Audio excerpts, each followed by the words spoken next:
사무엘하 20장 14절에서 26절까지입니다.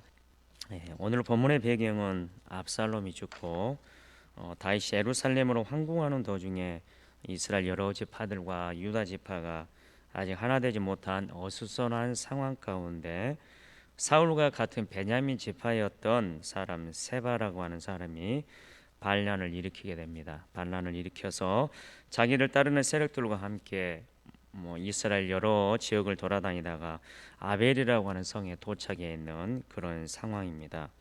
오늘 본문은 네 단락으로 간략하게 나눌 수 있는데요. 먼저 14절, 15절은 세바의 상황과 그 요압 장군의 그 대치 상황을 14절, 15절에서 이야기하고요. 16절에서 19절까지는 요압을 향한 지혜로운 여인의 질문, 그 다음에 20절에서 22절은 여인의 질문에 답하는 요압의 약속에 대해서 22절까지 다루고 있고요. 그 다음에 23절에서 26절까지는 반란을 제압 후 다윗의 후기 관료 조직 개편에 관한 그런 내용이 간략하게 나오게 되는데요. 먼저 14절에서 15절 세바와 요압의 대치 상황을 잠깐 말씀드리겠습니다.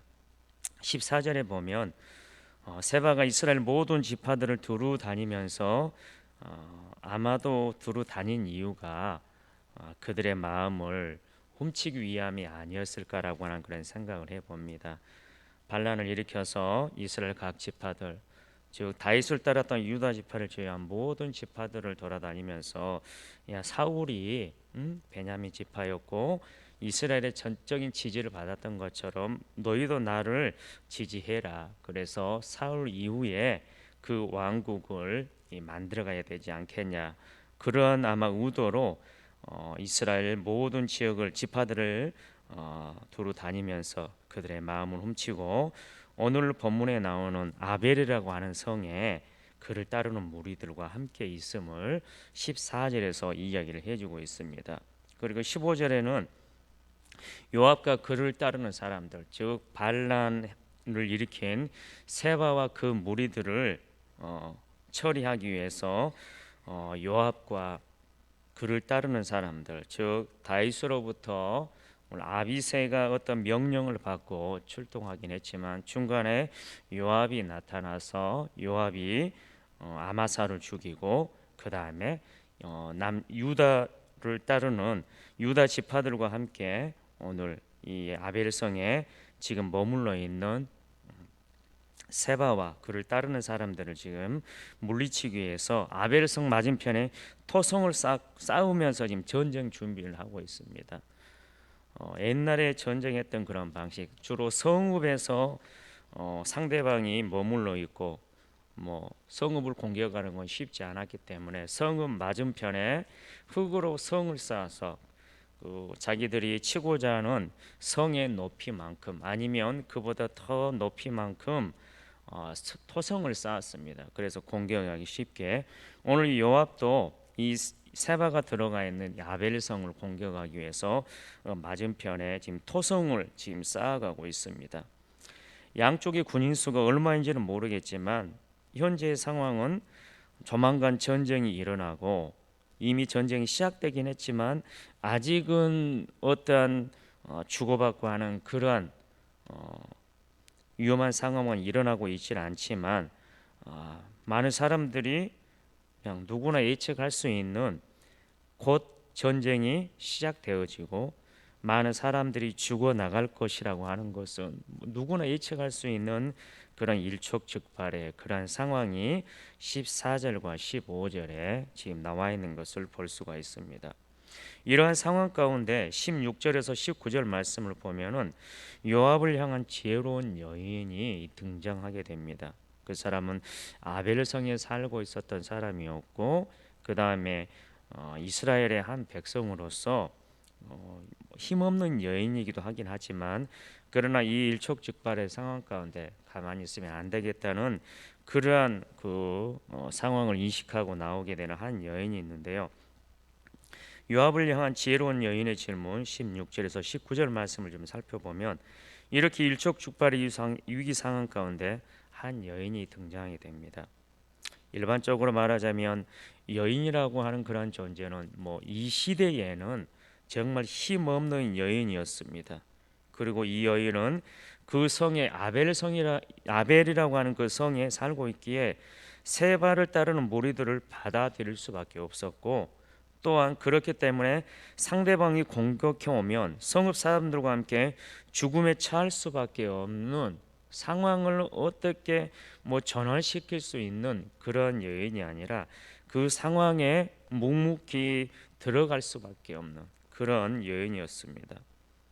그런데 16절 말씀에 보면 그 성읍에서 지혜로운 여인 한 사람이 외쳐 이르되 들을지어다 들을지어다. 이 여인이 어떤 행동을 하고 있는 것을 볼 수가 있습니다. 그러면서 청하건대 너희는 요압에게 이르기를, 그 전에 외쳐 이르되라고 하면서 들을지어다 들을지어다 이 두 번 반복해서 외치는 것을 볼 수가 있습니다.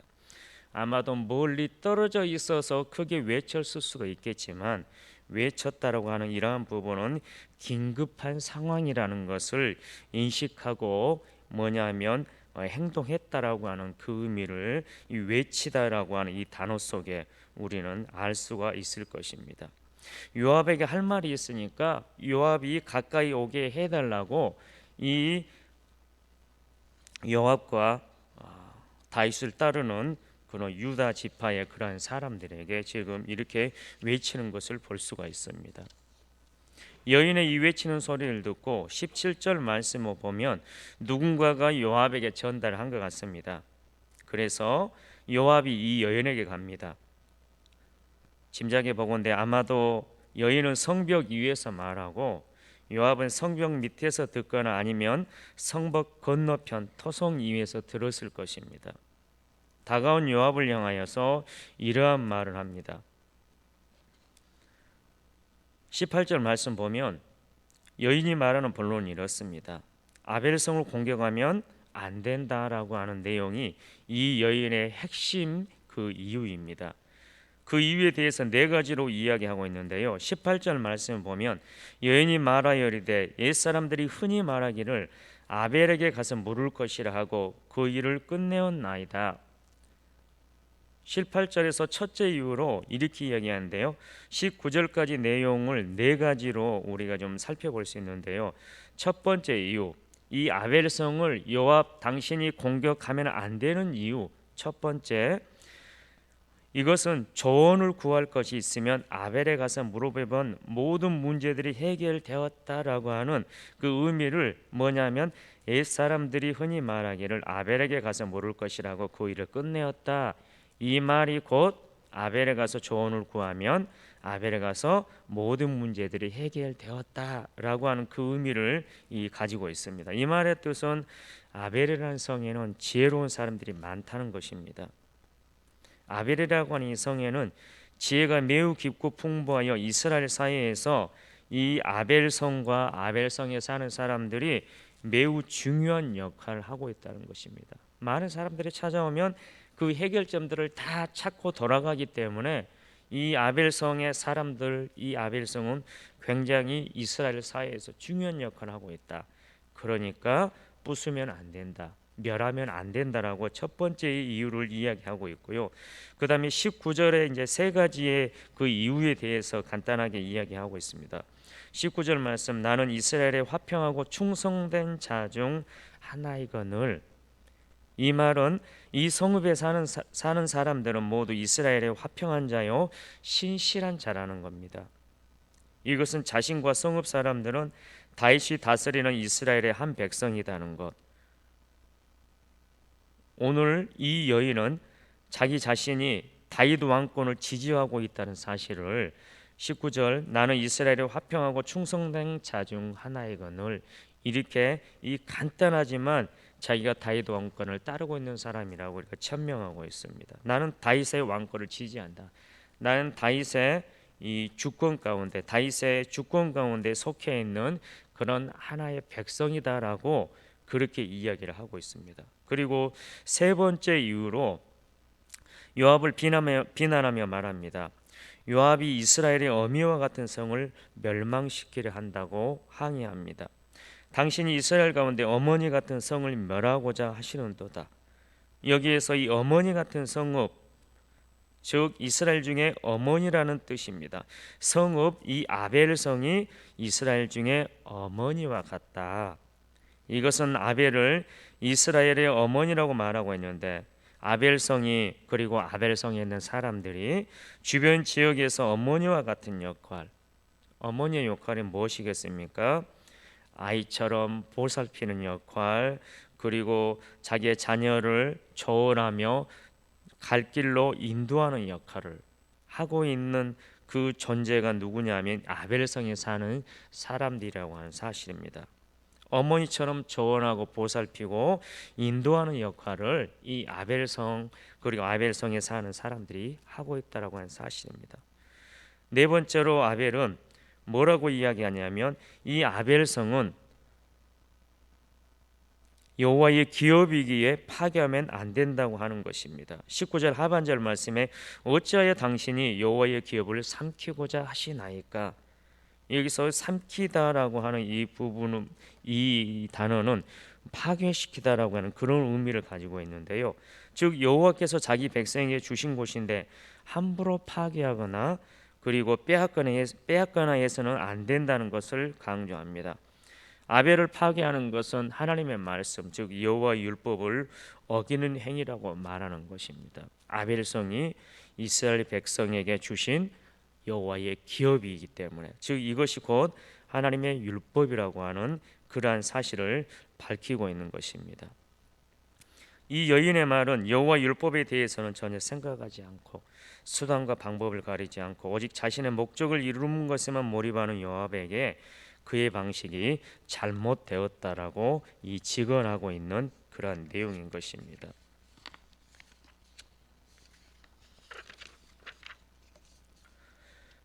16절에서 19절까지 이 여인이 이런 이야기를 하자 20절 요압이 대답을 하게 됩니다. 그러면서 뭐라고 이야기하냐면 결단코 그러하지 아니하다. 결단코 그러하지 아니하다. 삼키거나 멸하거나 하려 함이 아니다라고 이야기를 합니다. 힘없는 한 여인의 이러한 말을 듣고 요압이 이런 이야기를 합니다.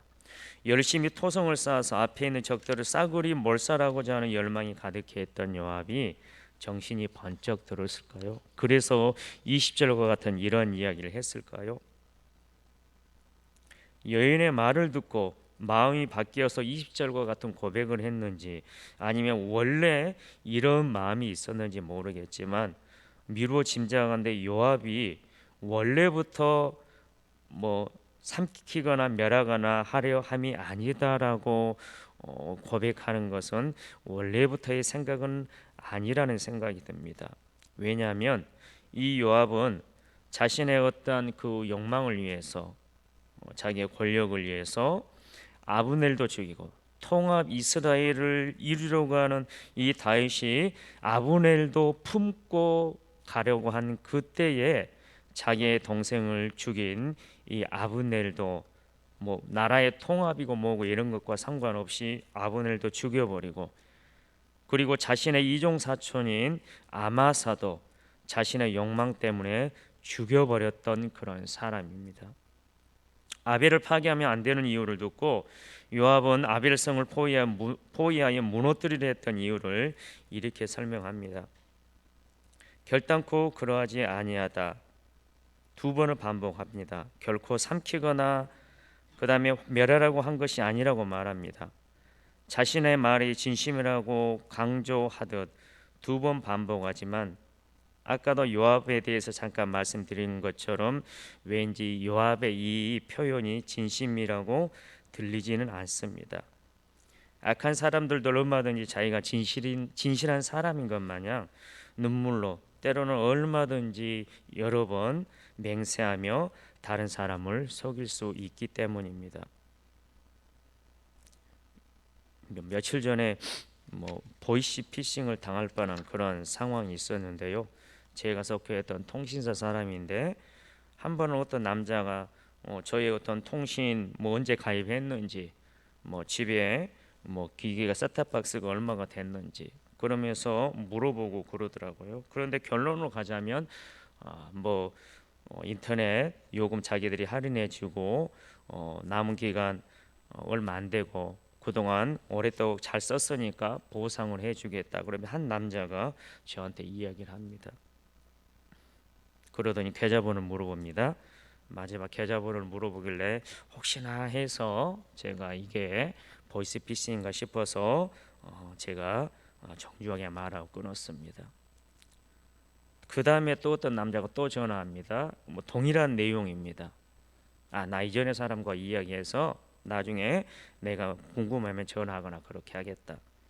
그리고 대리점에 직접 가가지고 물어봤더니 대리점 직원하고 전화했던 그 사람하고 다시 통화를 하게 했더니 알고 보니까 거기가 자기들이 어디에서 일하는지 정확한 센터를 밝히지 않습니다. 그러면서 그 대리점 직원과 통화하다가 일방적으로 그쪽에서 끊어버렸습니다. 보이스피싱이 분명합니다. 며칠 지나서 어떤 여자분에게 또 전화가 왔습니다. 동일한 내용이었습니다. 말씀드리려고 하는 것은 반복해서 공격한다라고 하는 것입니다. 오늘 요압이 반복해서 아니다 너희를 삼키거나 멸하거나 그러하려고 하는 그것이 아니다라고 하는 그것처럼 두 번, 세 번 강조가 한다고 해서 그것이 거짓이 결코 진실로 바뀌지는 않는다라고 하는 그런 사실입니다. 두 번, 세 번 이 보이스피싱 이 사람들이 내가 속아 넘어갈 때까지 계속해서 진실인 것처럼 이야기를 하지만 그러나 반복한다고 해서 그것은 결코 진실은 아니다라는 사실입니다. 21절 말씀에 여인을 향하여서 이렇게 이야기합니다. 이 일이 그러한 것이 아니니라. 에브라임 산지 사람 비그리 아들 그의 이름을 세바라는 자가 손을 들어 왕 다윗을 대적하였으니 너희가 그만 내주면 내가 이 성벽에서 떠나가리라 하니라. 여인이 요압에게 대답하여 이르되 그의 머리를 성벽에서 당신에게 내어 던지리이다 하고 요압의 첫 마음이 어떠하든지 간에 21절에 보면 요압이 이 여인에게 약속을 합니다. 세바만 내어주면 이곳을 떠나겠다. 몰살이 목적이 아니라 세바만 데려가겠다고 강조를 하게 됩니다. 그러자 여인이 이 말을 듣고 세바의 머리를 성벽에서 요압에게 내어 던지겠다라고 그렇게 이야기합니다.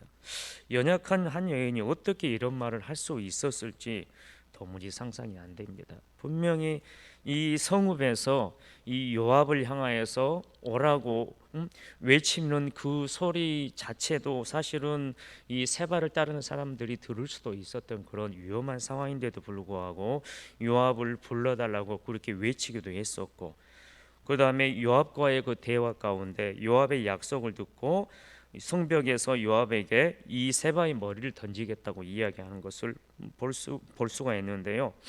어떻게 연약한 여인이 이런 말을 할 수 있었을까? 도무지 상상이 안 됩니다. 그러나 이 여인에게는 이 본문 말씀을 통해서 볼 때 지혜뿐만 아니라 용기와 담대함도 함께 있는 듯합니다. 하나님의 백성으로 살아가는 그 상황 가운데 있는 여인이기 때문에 하나님을 신뢰하고 이러한 고백을 하지 않았을까 생각해 봅니다. 22절 말씀을 보면 이에 여인이 그의 지혜를 가지고 모든 백성에게 나아가매 그들이 비그리의 아들 세바의 머리를 베어 요압에게 던진지라. 심각한 상황이 짧은 그런 문장 속에서 해결되어지는 것을 볼 수가 있습니다. 요압에게 세바의 머리를 던지겠다고 말한 여인은 성벽 안에 있는 모든 백성에게 그녀의 지혜로 갔다라고 이렇게 간단하게 표현되어 있고, 여기서 모든 백성은 세바가 이끌고 온 아마 반란군도 포함될 것입니다. 본문은 여인이 어떤 설득 과정을 거쳤는지 전혀 말하지 않습니다. 단지 그 여인이 자신의 지혜로 모든 백성에 갔고 그들이 세바의 머리를 잘랐고 그 머리를 요압에게 던졌다라고만 기록되어 있습니다. 지혜로운 여인이 가서 분명히 그들을 설득했기 때문에 세바가 반란을 일으켰고 반란을 일으킨 세바를 따라왔던 그 사람들까지도 설득을 했기 때문에 이러한 일이 일어날 수 있었을 것입니다. 다행스럽게도 세바의 베어진 머리를 들고 요압과 백성들은 바로 철수를 하게 됩니다. 백성들은 각기 장막으로 가고 요압은 예루살렘으로 갑니다. 전쟁으로 인하여 수많은 사람들이 죽을 수 있는 상황에서 범죄한 한 사람 세바만 피를 흘린 채 백성들은 안전하게 자신들의 장막으로 돌아가고 요압도 다윗 왕이 있는 곳으로 돌아가게 됩니다. 이것이 누구 때문일까요? 누구 때문이고 또 무엇 때문일까요? 그 이유에 대해서 우리가 매일 성경을 통해서 큐티를 하고 있는데 거기에 보면 매일 성경에 이렇게 기록되어 있습니다. 압살롬의 반역과 세바의 반란 같은 일련의 사건들은 다윗의 허물과 한계 때문에 발생한 국가적인 위기였으므로 다윗의 능력만으로는 이 문제를 온전히 수습할 수 없었습니다. 그럼에도 하나님이 세우신 나라는 서서히 제자리를 찾았습니다. 거기에는 분명 멈추지 않고 흐르는 하나님의 은혜가 있었습니다. 이 상황들을 보고 뭐라고 이야기하냐면 하나님의 은혜가 있었기 때문에 이게 가능했다라고 그렇게 이야기합니다. 바로 하나님의 은혜 때문이라는 것입니다. 그렇다고 한다면 하나님의 은혜가 본문 속에서 하나님의 은혜가 어떻게 나타나고 있습니까? 바로 오늘 본문에 나오는 지혜로운 인과 같은 사람을 통해서 하나님의 은혜가 펼쳐진다라고 하는 사실입니다. 또한 사무엘하 19장에 보면 며칠 전 큐티 본문에 나온 사무엘하 19장에 보면 다윗이 어려울 때 도움만 줄 뿐 다윗에게 부담이 되지 않으려고 자기 자신은 피하고 다른 사람이 혜택을 입을 수 있도록 양보하며 아름답게 늙어가는 백발의 노인 한 사람이 나옵니다. 그 사람의 이름은 바르실레입니다. 그 본문을 읽고 바르셀레가 하는 그 행동을 보고 참 감동적이었습니다. 정말 품이 있는 늙음이다. 품격 있는 백발 인생이라는 그런 생각이 들었습니다. 이러한 사람을 통해서 하나님의 은혜가 나타난다는 말입니다. 다윗에게 이러한 사람을 준비하는 것이 바로 하나님의 은혜라고 하는 그런 사실입니다. 그리고 23절에서 26절 말씀 보면 반란을 제압한 후에 다윗의 후기 관료 조직, 이전의 관료 조직을 사무엘하 8장 15절에서 18절까지 다루고 있는데요. 오늘 본문에서도 다윗이 반란을 제압한 후에 이 예루살렘에 돌아와서 이 조직을 개편하는 것을 볼 수가 있습니다. 다른 것은 차치하고 주목해야 될 것은 뭐냐면 23절, 24절, 5절까지 그 관료 조직이 나와 있는데요. 26절 말씀만 좀 보자면 야일 사람 이라는 다윗의 대신이 되니라라고 나와 있는데요. 사무엘하 8장 15절에서 18절에 대신은 누가 되었었냐면 다윗의 아들들이 되었습니다. 그런데 이 압살롬의 반역 이후로 그 다음에 세바의 반란 이후로 새롭게 조직을 개편하면서 이 아들들을 빼버리고 일하라고 하는 그런 사람을 다윗의 대신으로 세우는데요. 아마 이것은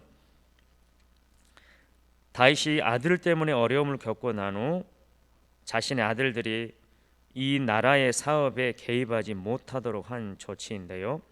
하나님의 은혜로 위기에서 벗어난 다윗이 하나님의 뜻대로 하나님의 나라를 투명하고 정의롭게 다스려 나가려는 다윗 왕의 결연한 의지가 바로 대신을 세우는, 자기 아들들을 빼고 다른 사람을 세우는 이거에서 이 다윗의 이 결연한 의지를 볼 수가 있는데요. 이러한 변화는 하나님의 은혜를 경험한 자의 삶에 나타나는 중요한 요소가 아닌가 생각합니다. 하나님으로부터 은혜를 입고 그 이전의 삶을 돌이켜서 변화하는 삶, 이러한 사람이 지혜로운 사람이 아닌가 싶습니다. 말씀을 마칩니다. 하나님의 나라는 세바처럼 그리고 요압처럼 권력을 추구하는 자들을 통해서 흘러가는 것이 아닙니다. 하나님의 언약을 기억하고 신뢰하는 무명의 지혜로운 여인과 같은 자들을 세워가시는 하나님의 은혜를 통해서 유지되어지고 확장되어진다는 사실을 우리 모두가 기억해야 될 것입니다. 하나님의 은혜가 이 세상에 펼쳐지도록 하나님께 유용하게 사용되어지는 통로가 되는 하나님 나라의 백성 우리 모두가 되어지시길 우리 주님의 이름으로 축원합니다. 기도하겠습니다. 사랑하는 하나님, 모든 사람이 힘을 추구하는 세상 속에서 하나님의 백성을 구하는 자는 결코 그 힘에 함몰된 자가 아니라 하나님의 뜻을 이해하고 위기의 상황 속에서 하나님의 사람을 살리려는 거룩한 목적을 가진 지혜로운 한 여인인 것을 오늘 본문을 통해서 보게 됩니다. 권력을 추구하는 자가 아니라 지혜를 추구하는 자가 되게 하소서. 어느 누군가에게 그런 하나님의 은혜의 통로로 사용되어지는 우리 모두가 되게 하옵소서. 감사드리며 예수님의 이름으로 기도드립니다. 아멘.